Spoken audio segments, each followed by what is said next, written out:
Hello and welcome back to another episode of the Investor Financing Podcast. Today we have a agent investor who sells a lot of homes in the East Bay area, Oakland and Berkeley, those type of markets. And it's interesting, before we went live, I was just telling Crystal that I've been getting a lot of calls from my flipper clients, and they're all in the same boat where they were expecting to get prices at X, and they're not able to sell right now. So they're most of them are fortunate that they are in a position where they're not hurting. They can keep it as a rental. But I have a feeling that there's a lot of people that aren't in the same boat as these people I've been talking to that are going to be, basically forced to liquidate their properties at losses or break evens at least. So please welcome Crystal Florida to the show.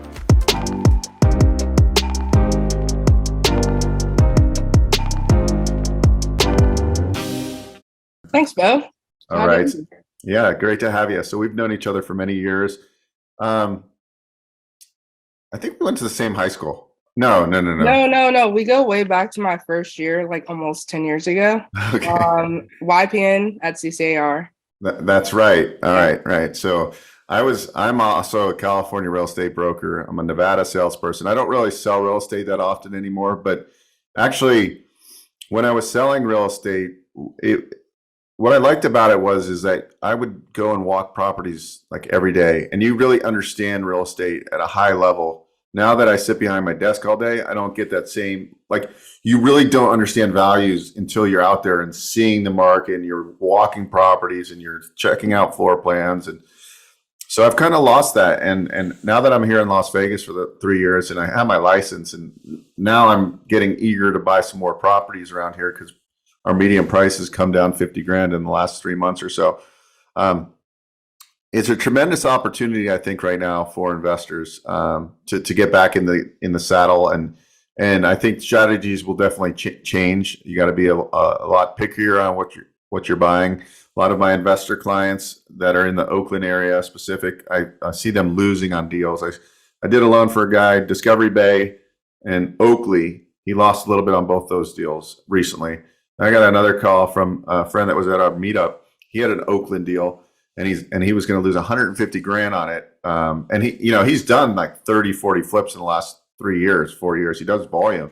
So if people like that are missing, the newer flippers are going to really get hurt. I have a feeling over the next 6 to 10 months. I mean, I think the long-term outlook is that we know that real estate long-term is always going to create wealth, but it's these short-term or these downturns in markets where people don't have the reserves and they can't weather the storm that they're going to get hurt. But anyways, Crystal, so let's go. So you got into real estate 10, 11 years ago. Your family were big real estate investors, and they still are, I think, right? They might be retired now. Investors, contractors. One of my aunts is also a broker as well.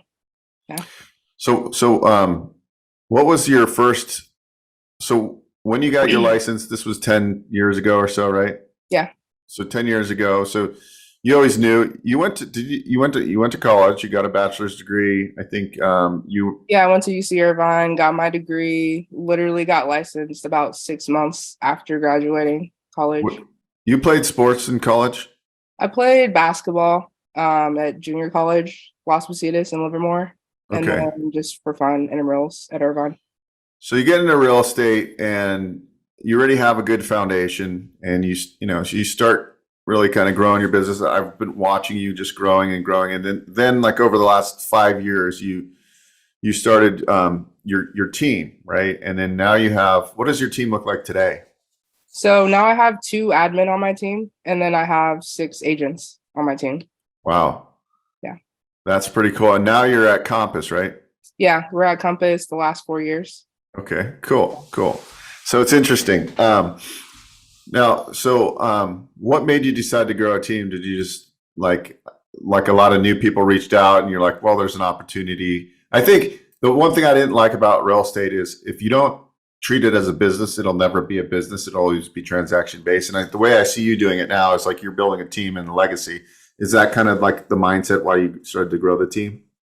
Yeah, more so the last several years. But initially, I'd say back in 2015, 2016, I kind of accidentally formed a team with a couple of my friends. We all left one brokerage and went to another and just naturally formed a team under me. And then I actually started to, wanted to learn how to like form a team that I could actually, have outperform me one day and, kind of step away from eventually down the road and, just step into more of a manager role. So that's kind of the goal with my team. This is my first year where my team is actually doing better than me. So really excited about that. That's so cool. It's cool to see because I was looking at one of your pictures with your team, and a lot of them are younger. And Yeah. I think that's like the way to go. Real estate is a very tough business. Everybody, when the market's great, everybody thinks they can be an agent, but really, it's a very difficult business. And if you're not like with the right mentor, you're probably going to fail. I mean, I think like the majority of real estate agents really can't make a living. They're onesie twosies, and really like this business is tough. It's like day to day. You're always farming. You're always marketing. And it's full time. So I've turned away a lot of people that wanted to do it part time because I just don't see how you can do it, especially in the market that we're, in now. So, yeah, I mean, like, so right now, I mean, it seems like transaction volume is down like 40-50% from the peak, right? I mean, it's just like a major slowdown. So like, what are you telling your team right now? Like, what are the calls? I'm curious on like the calls you're getting from clients that want to sell. But what's your day look like now versus like 8 months ago? Now it's not as busy as it was 8 months ago. 8 months ago, my team, we had either a house we were getting in contract or selling, like pretty much, a few every single week at the beginning of the summer.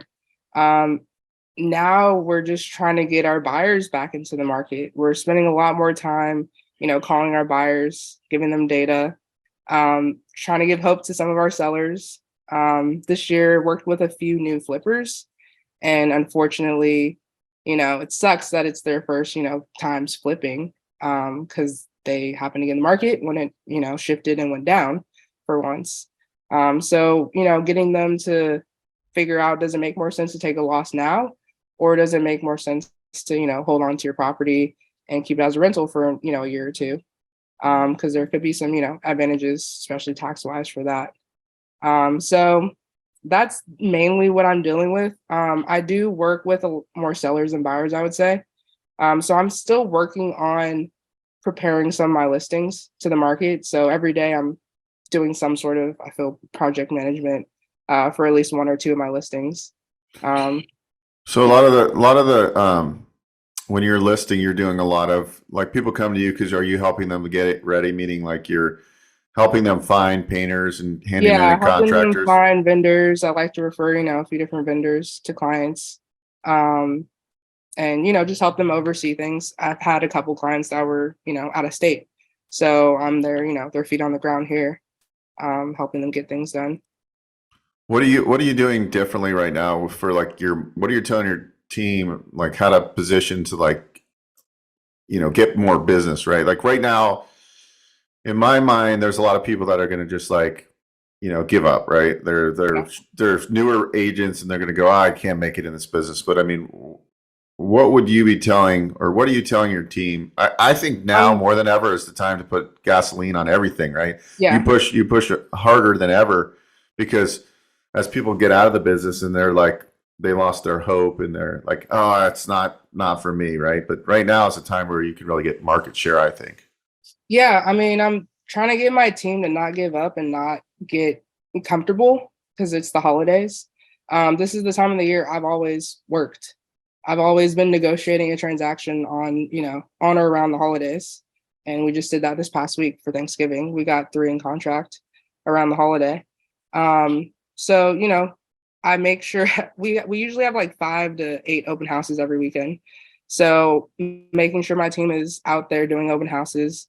A few team members, they've been very successful with converting open house leads into buyers and sellers over the last couple of years.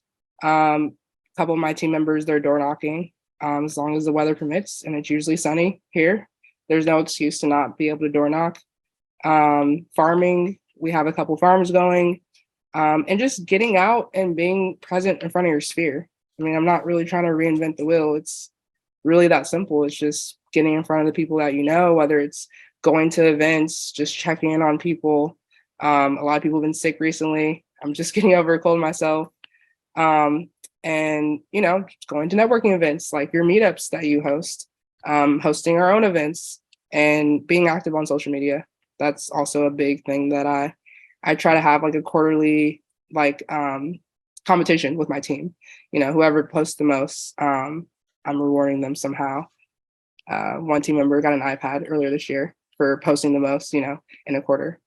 You should definitely do a YouTube show on the East Bay housing market. You'll crush it. You'll get so much leads. I can't tell you how many leads I get from my YouTube show. I get the majority of my leads now from my YouTube show. So Okay. if I were to tell you anything about our marketing, I would do a YouTube show. It's super simple. You have editors, in other countries that can help you support like the editing. You can just do it over Zoom like this.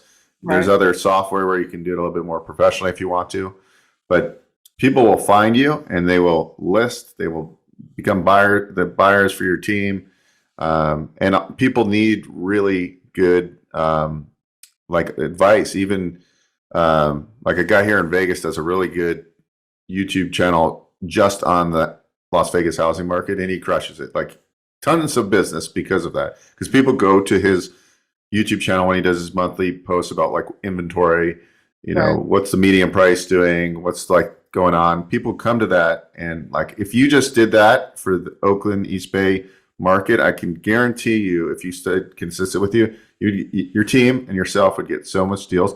And then do occasional walkthrough of houses on your YouTube show, talk about investing. I really think you should do it. I'm And writing it down. I'm and gonna do it though. I'm I'd be gonna do it. happy. It takes a little bit, takes time to get traction, but it's like the power of consistency. Just like your door knockers are going out and like knocking on doors. I mean, anybody out there that's watching this in the future or listening to this on iTunes or Stitcher or whatever, the real story is that like it takes a long time to build an $80 million a year business, right? I mean, it's not going to happen overnight, most likely. I mean, occasionally you get some rock stars that are just but real estate is about having grit and consistency, and if you can do that, and then build systems and teams and things like that, you can be very successful. And I like the fact in your bio that you had sent me that you talked about most of you yourself are an agent investor. And I always tell people, if I'm buying real estate and I'm like in another state buying real estate, I want to buy real estate from somebody who's an investor as well, because they understand investment. Exactly. Like I don't get why people get into real estate and they don't own real estate. Like it behooves me. And like I just interviewed Millennial Mike on my show, and he talked about his first property he bought, which was a house hack he lived in. It was a duplex, and it was like in the Seattle market. And he created a couple $100,000 of equity, used that equity to grow a portfolio now, right? Like these stepping stones. So I think like right now is a great time to talk to the younger generation, or even not the younger generation, and just talk about, hey, wouldn't it be great to own a house? You can get this duplex, or you can get this single family. It's got room for an ADU. That ADU can cover your cost of living. You can live Yeah. rent free. I have two team members. They had me look at a property last week, a duplex in Oakland, and one of them is 21 and the other one's 23, and they're trying to go in together to buy this duplex right Yeah. now. So this would be a perfect example of an episode for your podcast. You're helping them, like you're looking at deals, you're analyzing, you're showing, hey, it's going to cost X amount of dollars. This unit next door will give you that much. That means you guys only have to come up with $200 a month each, and you can live for basically for free. Now you take the $2,000 a month in rent you're going to pay, you stack that away over 12 months. That's $24,000. That's your down payment on your fourplex in Indiana or whatever, right? Exactly.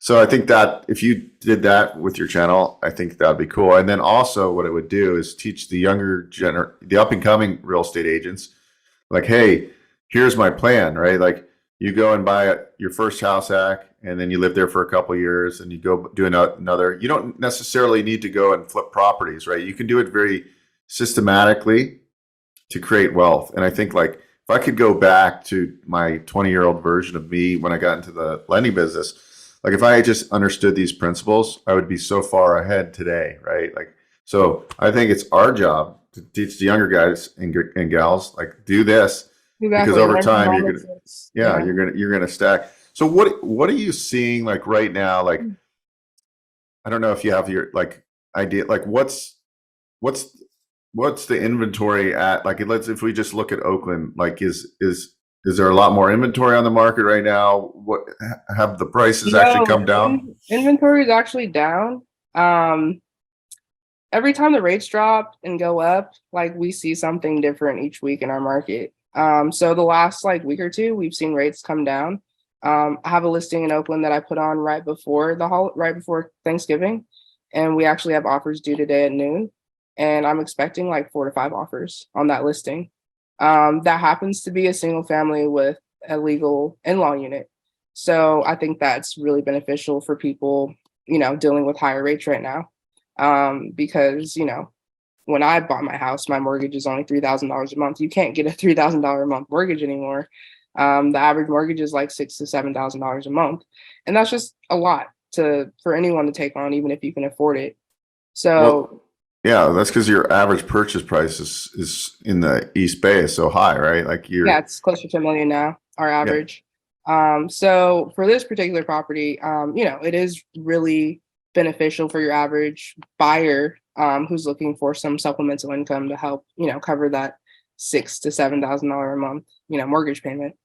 Um, some of my other listings, I'm working with a couple flips that I've been sitting on the market because, seller expectations, they were hoping to get what some of the neighbors got, in the early summer and midsummer, but rates have pretty much doubled, unfortunately. So I have seen prices come down like anywhere from 10 to 20% in most of my markets.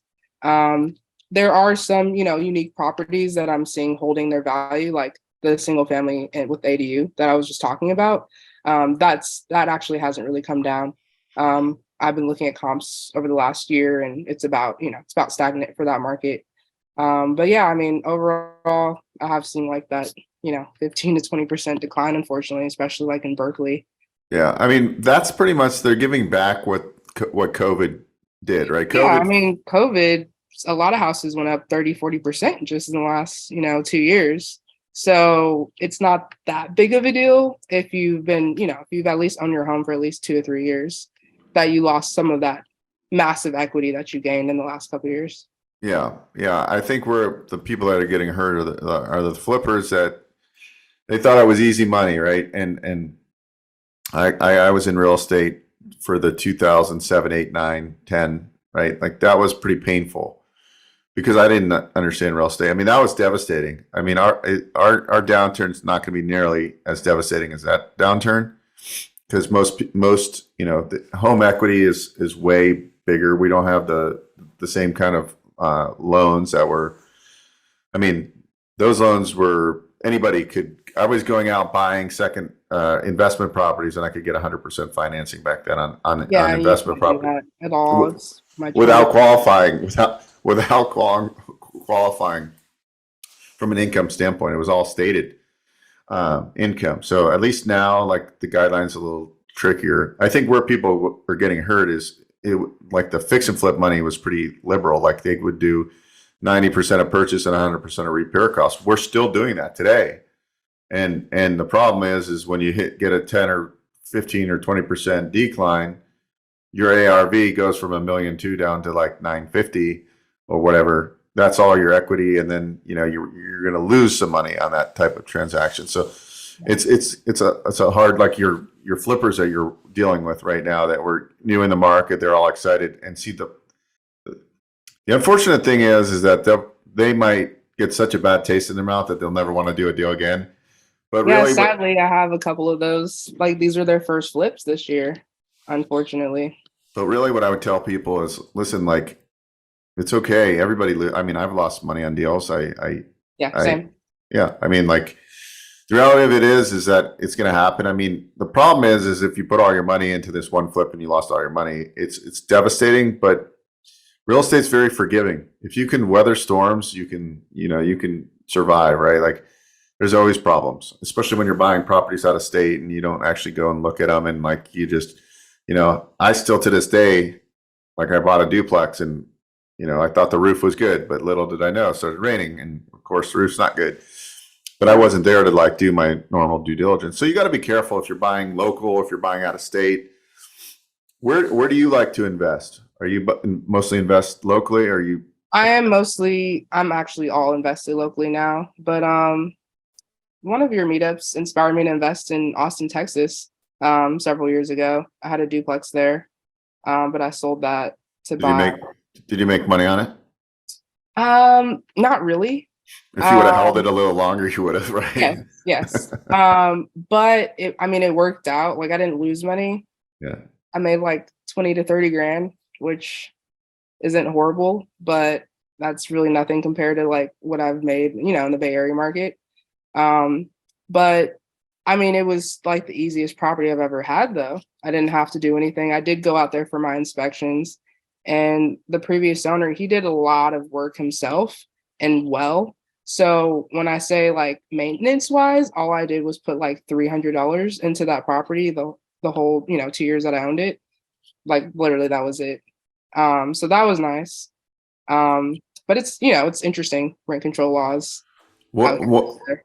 oh yeah. What about what do you like tell me about a deal that you did that was like a home run. Was it a flip or just like a long-term hold? Um, I I've gotten a couple home runs. So I would say right around 2016, 2017, got a commercial property at auction. It was like a warehouse. And we acquired the second loan. Um, and we paid off the first, ended up selling the property back to the previous owner who lost it. And me and my investor partners, we made $300,000 Mm, within like 6 months. So wow. that was like a huge home run for us, considering I think we only put down like 150 and then ended up getting a $300,000 profit. Um, and then I think I just got a pretty good home run. I just acquired a triplex for just under 400,000, also at auction. And at auction, you don't really know what you're walking into, hence like why you get things below market value. Luckily, two of the units ended up being vacant for this triplex, and there were also two bedroom units. On record, it was showing one bedroom units. So just started working on that. Um, I'm expecting just one unit to basically cover our mortgage for that property. So you're gonna basically burr that thing and keep it, right? Yeah, definitely gonna keep it. So was that a cash deal? And then No, I actually got financed through one of my lenders that will come with me to the auction. oh cool. Yeah. Very good. So do you go in with your parents on stuff like that? Do I your went parents? in on that one with my sister and my brother and my So husband. so so your whole family pretty much invest? Yeah, I've got the whole family investing. I did a transaction with my mom and my sister earlier this year as well. Yeah. So your parents in back in the day, what was their background? Were they just buy and hold investors, or how did they kind of create Buy their? and hold, buy and flip, and mainly helping clients acquire properties off market and at the auction So and so, another sales. so your parents were also agents too? No, they worked with agents. Okay. So that's kind of what inspired me to get my real estate license, was seeing them sending so much business to real estate agents. But ironically, things slowed down by the time I got my license. So I didn't get handed as many deals as other people did back in the day. But I was able to learn from some of those agents. Those are some of my first mentors, some of the agents that worked with my family over the years. Who's been one of your biggest mentors in the real estate space, would you say? I used to work with DC Way. I don't know if you know him, but he had an office in Pleasanton. And Sammy Hastings, he was in San Francisco. I actually worked for both their brokerages. After I left J. Rockcliffe, where I met you. Hmm. Um, and then Alex Schwartzman, he's in San Francisco. Those are, I would say, my biggest mentors, better agents. So your goals going forward, like now that the market, you might not sell as much in 2023 just because the market might be, the next year and a half or two might be pretty stagnant. We don't know. Or we might hit a bigger decline and investor activity might pick up in a big way. We don't know, right? Like Yeah. it's hard to say. It seems like there's a lot of dry powder. There's a lot of people with money that are There's a lot of people with money. I mean, I'm still optimistic we're going to have a better year next year than we did this year. If the market didn't slow down as fast as it did this summer, I think my team would have been on track for 100 million. So the fact that we still got pretty close in my, eyes to that, and we still had a better year this year than last year, as opposed to most agents, their businesses did decrease a lot this year, compared to last year. What's your advice for new agents like that are like watching this in the future and like, let's say they're in the Bay Area? How do you find the right teams to join? Like it makes sense to me. Like I always did stuff the hard way, right? Like if I would go back, I would just have joined a team where they already had success and they had systems, right? Like then eventually maybe you can have your own team, or maybe you just love your team and you just grow with your team and you're incentivized to become like a team leader underneath, like, because you're basically trying to replace yourself at some point, right? And then, so what advice would you give to somebody that's just about getting the real estate license? They want to get into real estate. I mean, new agents, you think you can do it on your own. You think you're making more money by not, splitting your commission. But yeah, joining a team immediately, interviewing with multiple teams, the top teams, that's the best way to get into the business and learn the fastest. I wish I joined a team, my first year. I tried to do it on my own that first year. And then my second year, I went to a small brokerage where I felt like I was on a team. Our brokerage was like 10 to 15 people. And that's where I learned the most that second year. I gave up more of my commission, but I was presented more opportunities, and got more leads and learned way more than I did on my own. And with, my mentors that are mainly investors in my family, it's different. It's a different, mindset and business essentially. And not trying to do it part-time. Definitely don't encourage new agents to take it on part-time. And I just hugely believe in real estate karma. As long as you're putting the hours in and putting the work in and prospecting somehow, you might be doing open houses every single weekend for 3 months, not get a single lead from an open house, but then you get a call from family or friends and they're ready to list a property, or they're pre-approved and ready to go. I'm a huge believer in real estate karma. As long as you're out there doing the work, you'll get business. And you sell some pretty large properties. Like I've seen you do some $2 and $3 million deals, right? So I've done a few of those. Yeah, so those are pretty good paydays, right? Like that. If you look at a commission there, that's like a school teacher's salary for a year on selling one house. So this business can be extremely lucrative, but you have to put the work in. Hi, this is Beau, host of the Investor Financing Podcast. Are you a real estate investor with properties and you're trying to figure out how to refinance or grow your existing real estate business? Need some clarity and a game plan for moving forward? I'm offering a free strategy call where we dive deep on your real estate investing goals. I'll help you come up with a strategic finance plan that will help you get to where you want to go. Whether you've got a portfolio of 30 properties or you're starting out with your first property, I have a framework that has helped many investors grow. If you're interested, book a call below in the Calendly link.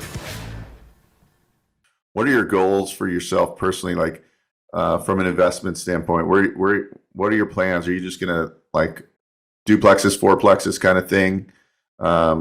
I mean, it sounds like you found this commercial property, so you have an open mind to different food groups that you're interested in investing in. Yeah, I'm definitely open to getting more into commercial later on. I'm just not, familiar with that sector of real estate. So I'm not that comfortable with it. But, if the numbers make sense, if I'm able to 1031 exchange a couple of my properties down the road into an apartment building, yeah, I'm all for that. And I think that is where I would like to eventually get to. But, my goal is just to be more comfortable, financially and have enough, residual income coming in where, you know, I can meet that goal of being more comfortable. And I also think for agents that are listening to this, excuse me, for agents that are listening to this, you know, the way I look at real estate, and I think Crystal, you agree, it's like you want to be in this business to acquire real estate, to make money in investing. If you're just trying to just, you know, sell a house to make your living, you're always going to, you know, you're going to be 60, 70 years old, still having to sell houses and be transactional based. I strongly encourage people to look at the different, you know, investing strategies. Maybe it's for a house hack, and you don't even need to, like I had a lady call me in San Jose, and she was talking about, wanted to ask me some financing questions. She's like, well, I'm going to go buy like a fourplex in Austin or something like that, right? And I go, well, do you own a home? She says, no. I go, well, have you thought about house hacking? Like, how much you pay in rent? She's paying like $3,200 a month in rent in San Jose. I go, well, why don't you just do a duplex, triplex, fourplex, get an FHA loan, live in one of the units, and then maybe live for free, possibly, you know, make $2,000 a month or so, positive cash flow. And now, instead of paying $3,000, you have the $2,000 plus the $3,000 of rent you're paying. So you have $5,000 extra per month. Yeah. Times 12 is what, $60,000. That's a down payment for your next property. Like I encourage people out there that you have to think of real estate not just in just transactions as like there's all this other opportunity, and part of the problem real estate agents have is that it's feast or famine. When Crystal sells a $2 million house, it's feast, right? But if she didn't have any reoccurring revenue, it'd be famine if she didn't sell a house for 3 or 4 months, right? Like, so people need to get the idea that like you need to have a reoccurring. The tough part of our business when you're transaction based is that when you don't close a deal for a few months, you know, your credit cards get racked up because you don't have that cash flow. So you should definitely be taking a portion of these commissions, putting it in a do not touch account. The other portion goes into like your investment account where that's going to fund some investment properties, right? Like, and I think I think that's kind of what you're training your people to do, like to like think outside the box. Like, and I think to me, if I was starting as a real estate agent, I'd want to work for a team that has that mindset, like that you're creating legacy, you're creating a business. And I think that's what you're doing. So I applaud you for that, helping the up and comers. Thank you, Beau. Appreciate that. Yeah. So where can people find more information about you? Where can they list their $10 million houses? Where do they go to get some more information or connect with you about Bay Area real estate? You can connect with me on my Instagram page at CFlorida or my website, crystalrflorida.com.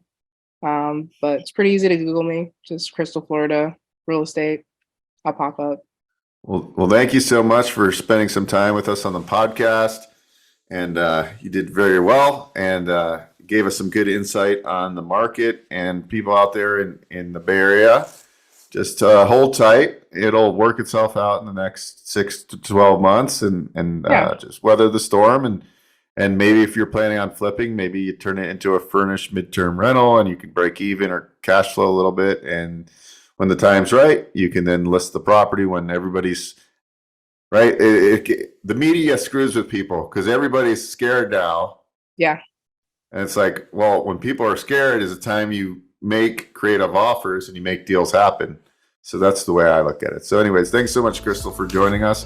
Thanks everybody for watching another episode. I hope you like these segments where we interview different guests, real estate agent, investors. We interview different investors on different asset classes. And then we also talk about financing. And you know where to book a call with me below if you want to talk about funding your next deal. And we'll see you on the next episode, everybody. Thanks so much. Hey guys, Beau Eckstein here. If you enjoyed what you saw, please subscribe to this channel. We talk all things financing. I've been in the lending industry for over 20 years, and I'm happy to answer your questions and provide great content.